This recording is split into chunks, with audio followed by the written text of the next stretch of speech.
So Matthew is from Quebec, a farmer, agronomist, and advocate for sustainable agriculture, deeply committed to promoting eco-friendly practices and community engagement. He's a board member of Quebec's Institute for Research and Development in Sustainable Agriculture and the president of his local agro-environmental club, where he collaborates with other leaders to advance sustainable farming techniques, particularly in soil health and biodiversity. Now, the rest of his bio includes a lot of French words that I can't say right, and so I'm going to say that Matthew exemplifies a balanced approach to farming that benefits both the environment and the local community, striving to make ecological and sustainable farming a norm within Quebec agriculture. And so we brought Matthew here today to talk about practical organic farming, challenges and techniques at their farm. And so I'm going to ask the crowd in the room to welcome Matthew. You missed his bio while you were chattering there, but we'll get him to start and tell us all about practical organic farming and how we're going to succeed in weed control. Thank you. Thanks, Tammy. So, hello everyone. Thank you for having me today. My presentation is more of a practical approach of what we do on a daily basis on our farm. It's the first time I'm doing that presentation in English, so bear with me if I'm searching for my words there. But yeah, so that's pretty much it. First, I'm going to talk a little bit about who we are and where we're located, a bit about the history of the farm. We'll do a review of our crop rotation and techniques, so you can see what applies to your situation or not. What we do differently and why, the challenges we face, and what the future holds in terms of the current products we're working on. And we'll end with a Q&A. So the farm is located about 30 minutes west of Montreal, between the island of Montreal and the Quebec-Ontario border. We farm 1,500 acres of cash crop. And I'm co-owner with my brother Greg and my cousin Justine. So a little bit about the history of the farm. So my grandparents immigrated from France. They bought about 750 acres at the time, which was mostly old dairy ground.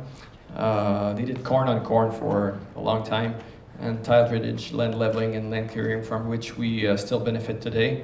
They invested in grain storage, grain conditioning. They introduced soybeans into the rotation in '88.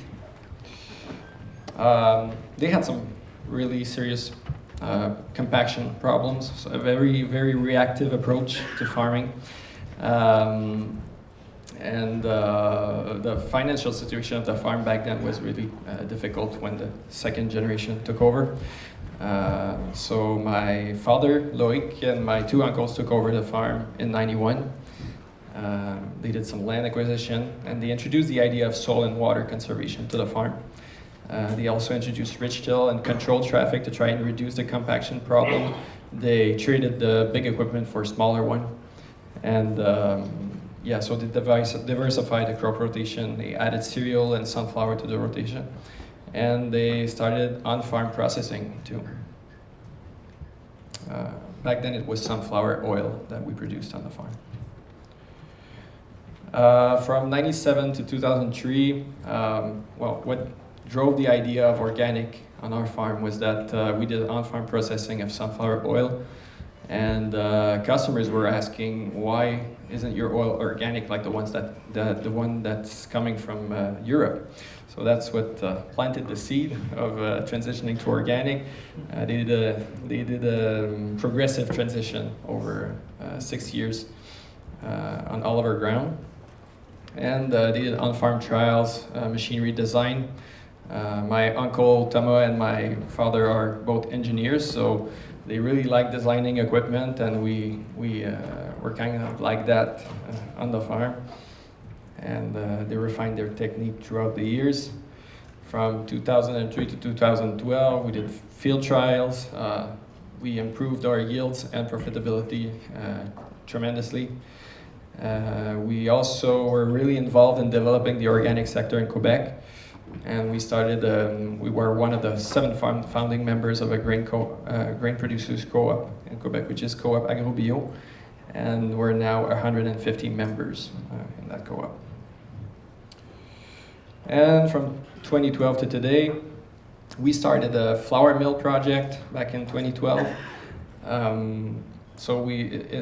With the intention of processing the cereal crops on the farm, because it was the least profitable crop in the rotation, so we wanted to get some added value to it. We introduced precision agriculture.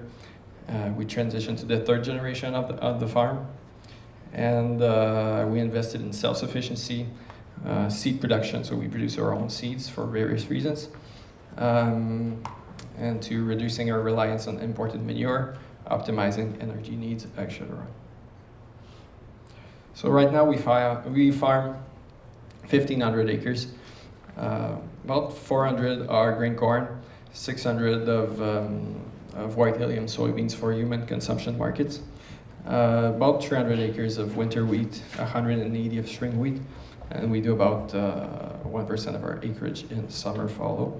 Most of the soils we farm are heavy clay and a little bit of lighter soils. And we produce about 900 tons of flour annually. So some of the techniques we use in terms of crop management and weed control, first of all, ridge till.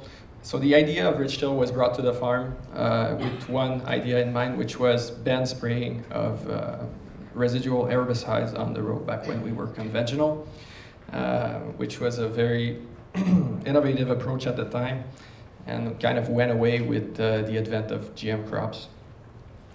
But we still use it to this day, and we adapted it to organic farming. So it consists in building a ridge in corn or sunflower or after cereals, and it allows minimum soil disturbance at planting. So we plant on top of the ridges. It dries and warms up way faster in the spring, and there's tremendous operational costs, benefits to it. And we don't have to have big tractors plowing in the field anymore. I have a small video here. I don't know if I can. Is there a way we can make it play? There you go. There you go. So that's basically, it's a one-pass operation, basically. So we skip the primary tillage, and we get winter coverage in the fields, which is great. Weed control has been our main challenge for 2 decades. Now we get, I'd say, 95 to 99% control, depending on weather conditions during weed control season. The main problem when reduced tillage was perennial weeds, which has become less of a concern since winter wheat was introduced in the rotation a couple of years ago. It's much more competitive towards perennial weeds, like Canada thistle. And so yeah, the weed control methods is way better than it used to be. So as you notice, we have twice the acreage in soybeans than we do in corn. So half of our soybeans acreage is in ridge till, the other half is more of a conventional tillage approach. So we have ryegrass growing in between the corn rows. So that's what the field would look like in the spring. And then we plant on top of the ridges. And the first pass of weed control is with cutaway discs. As you can see, we can get pretty close to the row, and we can manage these residue easily with that kind of machine. And the second and third pass are with standard heavy row cultivator with the V-shape, V-shank configuration. And that's what a typical field would look like. It's pretty clean. And in terms of conventional approach, we always see the oats cover crop right after the wheat. So this is what the fields look like in the spring. It takes, I'd say, 2 passes of field cultivator to get to planting. And we use V-shank configuration as well in this situation in heavy clay.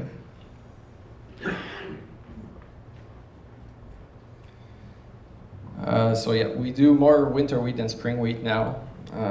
So the previous crop is soybeans in both cases.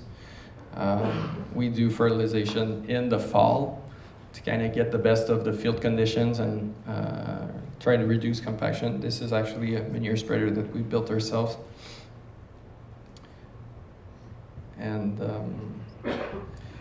we always seed our clover cover crop in pre-emergence of wheat, which helps us also getting good weed control. And this is what the field would look like in the fall. Right after we harvest the wheat, we no-till seed some forage peas in order to get some more nitrogen for the corn following.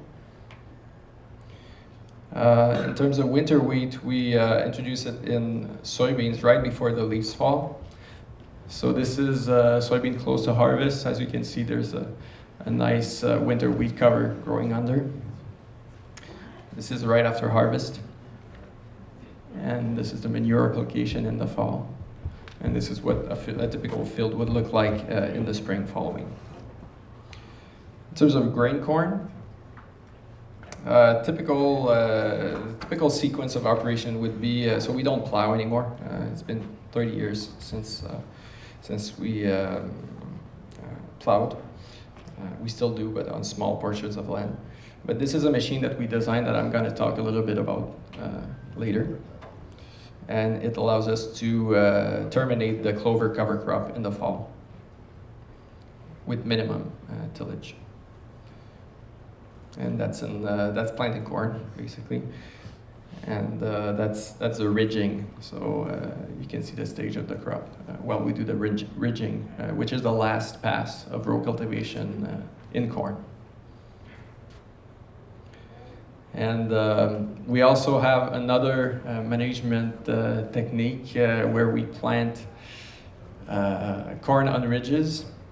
So it's following a fallow. So it's very small acreage on the farm. And we seed forage peas in the fall, and we plant on top of the ridges in the spring.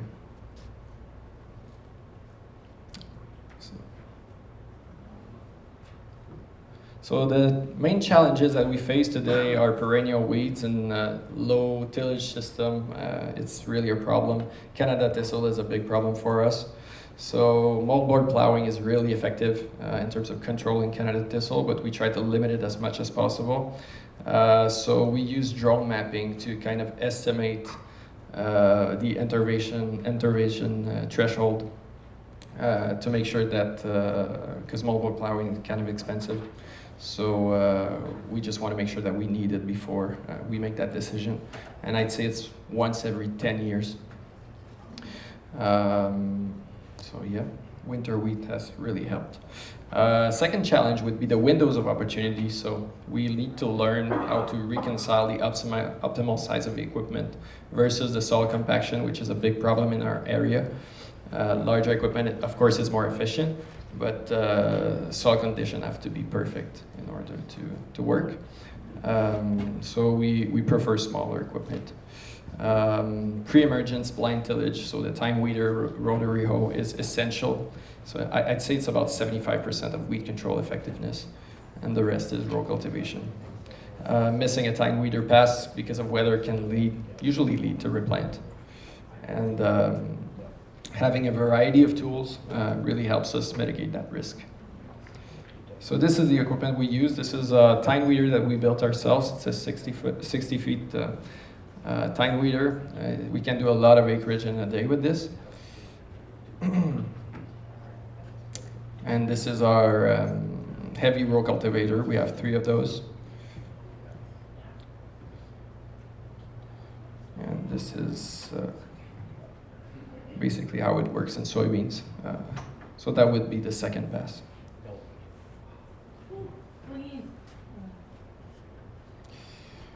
We just acquired constant pressure tine weeder, which is a Trefler. So it's basically a tine weeder, but the pressure is the same on every single tine. So it adapts to the terrain, and it works really well. And we can even use it in post-emergence in corn, which is a game changer for us. And we also acquired for lighter soils light row cultivator.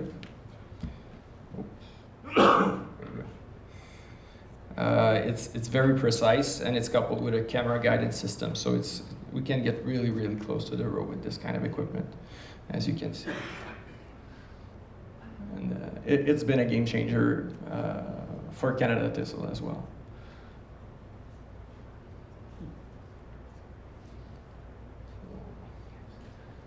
Yeah, so there's cutaway discs in the front, horizontal knives right after, and then finger weeders.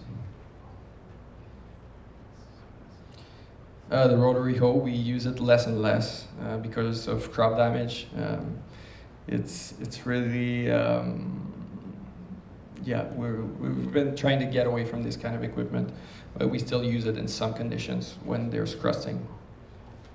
And in terms of guidance, we have RTK GPS on all of our tractors, and we also have 3D stereo camera guidance for the row cultivators. So we're able to get an inch precision, so as close to an inch to the row on both sides. And this is the equipment I was talking to you earlier. We call it the scalper, so we built ourselves, and it's basically it's a chisel with 12-inch goose foot sweeps with discs in the front. So we were able to cut the clover right under the crown to get winter kill, and we get 75 to 80% efficacy with that. So we're able to manage the remaining cover crop in the spring. This is something that we designed on our combine. So as you can see, there's the clean grain auger at the bottom, and we added a pan which holes that are punched in it to kind of recuperate the wheat seeds. And it used to be an older combine in the 40s. Systems similar to this were on the combines, but we adapted one to fit our current equipment, and we're able to dump the wheat seeds at the end of the field.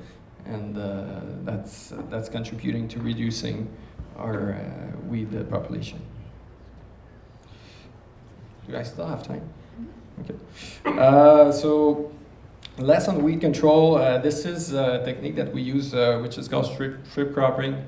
So it's basically a whole rotation in one field. So it's 36-meter strips on about 200 acres on the farm. And we do the whole rotation, so corn, soybeans, wheat, and summer fallow. It really prevents insect pest outbreaks. There's a quantified positive effect on beneficial insect population, and we integrated our windbreaks to it to kind of increase biodiversity in these fields. And Marianne Labrie from the University of Montreal actually quantified that effect. So she showed that the beneficial insect population is more synchronized with soybean aphids, so we get great control with that technique. And for several years now, we've been trying to grow corn without manure because it's getting more and more expensive and less available. And there's a huge phosphorus pollution problem in Quebec right now, so the use of manure is heavily regulated since the 90s. We have to do soil tests every 5 years, and an annual phosphorus use report. And the problem with organic production in Quebec is that people have been trying to meet nitrogen demand with manure, which inevitably leads to phosphorus buildup in the soil. And so we tried relying exclusively on green manure with benefits on autonomy, long-term durability, and the reduction of compaction in the fall. And we've tried, so it's side-by-side trials over 10 years, and we found that it's about a 400 kilo yield difference with or without manure. And we took it a little further this year, so we acquired variable rate manure spreader, so fertilization strictly based on the last 3 corn harvest yield maps. And the higher rate would be applied in low yielding potential zones to kind of uniformize the fields.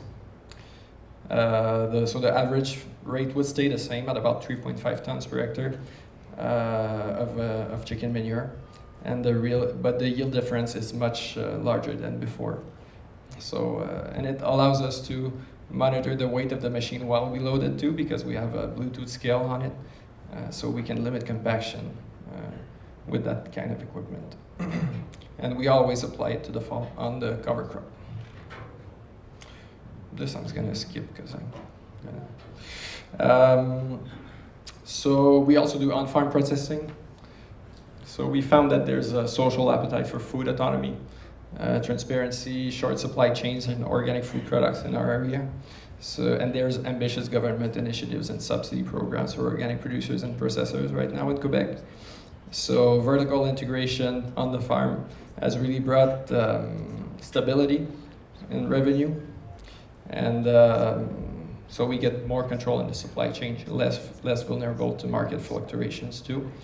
And we just we're breaking in right now our new semi-automated packaging facility. So we integrated robotics in the mill recently. Oops. And this is a little budget that I made, conventional versus organic corn in our area. So these, for the conventional side, it's not my data, it's Quebec's data for our area particularly. And even without the premium, we can bring kind of a similar margin than conventional. So these are all my numbers. And so yeah, that's pretty much it. So in conclusion, mechanical weed control is way more cost effective than it was 10 years ago. The effectiveness has more than doubled due to technology improvements in terms of guidance, technical knowledge. I think that in the coming years, automation and AI will take mechanical weed control to a whole new level. And also it is possible to reduce tillage and organic production while maintaining a good weed control, I think. I think that adapting, intuition, observation are really key in designing an effective weed control system, and that reducing inputs and going away from a one-size-fits-all strategies are key to improving the resilience of our agricultural system. So that's it.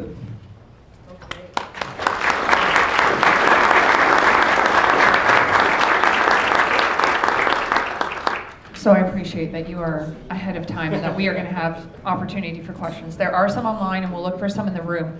I think, can you just go back to your budget for a second and tell us your cost per acre on your weed control, just so that we can absorb that a little bit? And then maybe what one of those fancy new tine harrow with the optimal pressure would set a person back? What's that, sorry? How much would it cost? Okay, so I think it would be about for a 40 feet machine, it would be about around $50,000. The cost of the equipment, of course, is a factor to consider. In terms of cost, you can see that the main economy in operational cost is on fertility. The rest of it is, and I figured also labor is about three times what it would be for a conventional production system. I also added the machinery depreciation and the interest that there is in organic, but not in conventional. I think I've been pretty conservative with my numbers there, but in terms of weed control for corn, where is it exactly? Yeah, so I would say about $66 an hectare for row cultivation would be a good number. So as you can see, there's significant advantages in terms of cost of production, and the yield is lower, of course. But yeah. Marla, do you have an online question? I sure do. So I'm going to ask this one kind of together. It's two different. But how easy is it for you to source organic manure? And then are you finding that the chicken manure is sufficient to meet your fertility needs? I think so. Well, combined with green manure, of course, for nitrogen, it fits our need. But in sourcing it is pretty easy in our area. Okay. There's plenty of it. Of course, we can't use too much of it. We have a phosphorus budget on each farm in Quebec. Right now we are at about 30% of our phosphorus budget on our farm. So we could definitely import more, but not. It's not how we do things. Sorry, cameraman. Thanks for the presentation. I understand that you are an organic farmer, so you don't want to use chemical.